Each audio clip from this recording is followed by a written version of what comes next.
Little Squirt's daddy farmed and owned a tavern.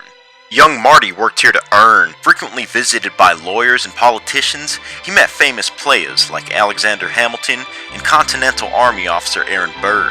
Harnessing the ability of upper-class mingling with his experience working saloons gave him the best of both worlds. Such exposure to figures of the sort set in motion future careers he never thought he'd conquer. From then on, the legendary Martin Van Buren was born.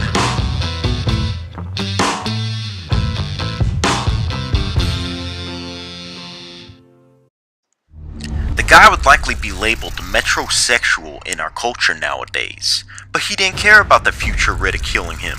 Mark Twain once said that clothes make the man.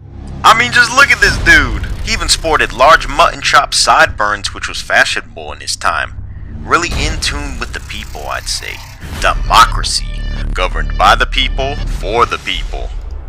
Van Buren defeated William Henry Harrison in the 1836 election. He defeated him! Now Harrison isn't my opponent, but when Van Buren sets his mind to something, he gets results. I like that.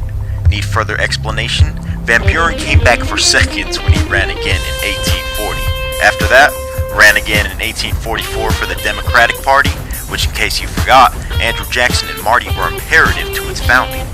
After running 3 times, he decided to switch it up. Ran a final time in 1848 for his beloved Free Soil Party.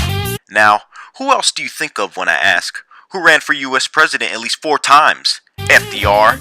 As we already know, both FDR and Van Buren were both inaugurated during periods of national financial crisis. I said it once already, but greatness runs deep in this family bloodline.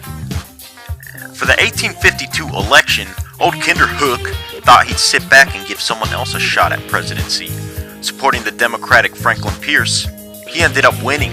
4 years later, he encouraged Democrat James Buchanan. He won too. Did both of these men win just because of Van Buren's current reputation? You decide. However, in 1860, control is lost to a Republican. Blech. Lincoln. But Van Buren supported the abolition of slavery beforehand, so he endorsed Lincoln too. Getting the best of both worlds. Again. Hard to disapprove of such a humble little fella.